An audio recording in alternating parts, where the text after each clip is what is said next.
जय हिंद defence aspirants, welcome back again. This is Divyanshu Pandey. ISRO के चीफ डॉक्टर एस सोमनाथ ने एक बड़ी घोषणा मिलिट्री कम्युनिकेशन सैटेलाइट के लिए कर दी है और उनके द्वारा कहा गया है कि आने वाले 5 सालों में भारत में टोटल 50 मिलिट्री सैटेलाइट्स को डेवलप किया जाएगा और इनको स्पेस में भेजा जाएगा। तो चलिए जानते हैं कि मिलिट्री सैटेलाइट्स कैसे वर्क करते हैं, भारत का प्लान क्या है और भारत के पास अभी कितने मिलिट्री सैटेलाइट कम्युनिकेशन डिवाइसेस मौजूद हैं। शुरुआत करते हैं आज के सेशन की।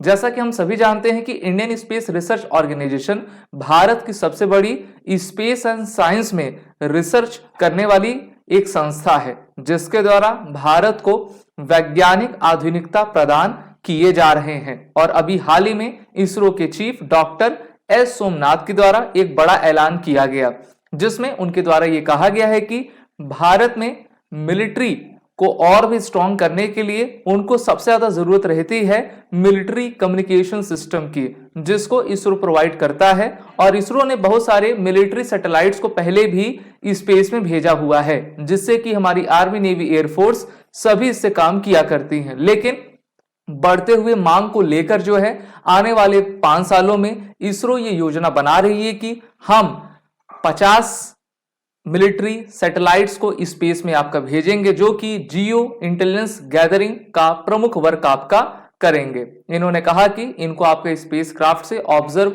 नेशनल बॉर्डर्स और नेबरिंग रीजन्स को करने के लिए आपको भेजा जाएगा, जिससे कि हम अंडरस्टैंडिंग और काफी बेहतरीन सेवाएं प्रदान कर सकेंगे।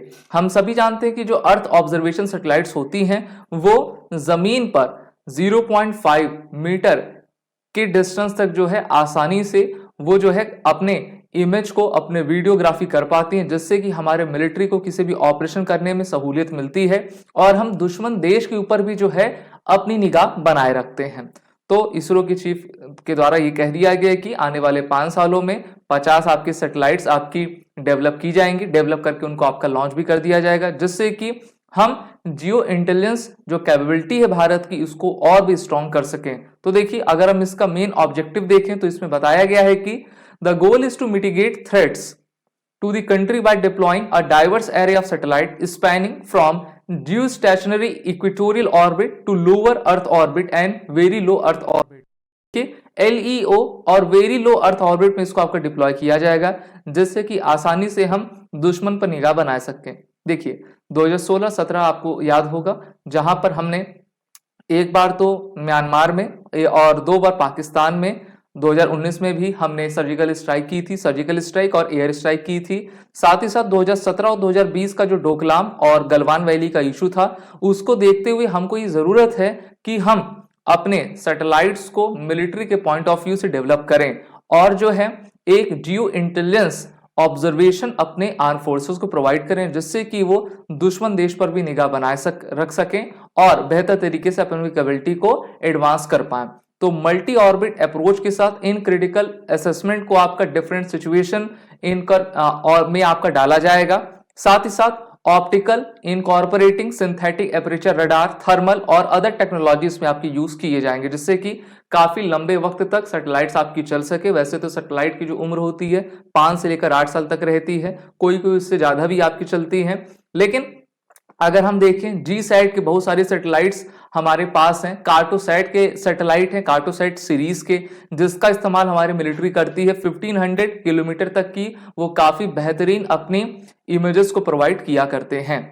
वहीं पर इसरो के चेयरमैन डॉक्टर एस सोमनाथ ने आदित्य 11 के प्लान पर भी बताया और ये अपना जो है स्टेटमेंट IIT बॉम्बे में जाकर दे रहे थे। उन्होंने कहा कि Aditya 11 spacecraft is on schedule and will reach it designated cosmic location, जिसको L1 अर्थात लैग्रेंज पॉइंट कहा करते हैं। ये अपने L1 पॉइंट पर 6 जनवरी 2024 में पहुंच जाएगा। चंद्रयान 3 के बारे में इन्होंने बताया कि ये कैसे सक्सेसफुल भारत का एक मिशन था और उसके जस्ट बाद जो है हमने आदित्य 11 मिशन सूर्य और पृथ्वी के बीच का जो रिलेशन है, सूर्य किस प्रकार से वर्क करता है, उसके जो यूवीज रेज आते हैं या फिर जो भी अदर रेज आते हैं, उनको हम कैसे आपका आइडेंटिफाई कर सके। तो इसके लिए हमने अपने स्पेसक्राफ्ट L1 मिशन को भेजा हुआ है, जो कि 6 जनवरी को उस लैग्रेंज पॉइंट में पहुंचेगा और वहां पे रह के हमको इंपॉर्टेंट क्रूशियल इंफॉर्मेशन प्रोवाइड करता जाएगा। अगर हम भारत के मिलिट्री सैटेलाइट्स की लिस्ट देखें तो बहुत सारी लिस्ट हैं, जैसे कि GSAT 7A 7B, RISAT series, EMISAT जिसका full form electromagnetic intelligence gathering satellite है, कार्टोसैट सीरीज के बहुत सारे सैटेलाइट लॉन्च किए गए हैं। फिर आपका हाइपर स्पेक्ट्रल इमेजिंग सैटेलाइट और माइक्रोसैट R, ये कुछ सैटेलाइट्स हैं, मिलिट्री सैटेलाइट्स हैं जिनका इस्तेमाल हमारी आर्म फोर्सेस करती हैं।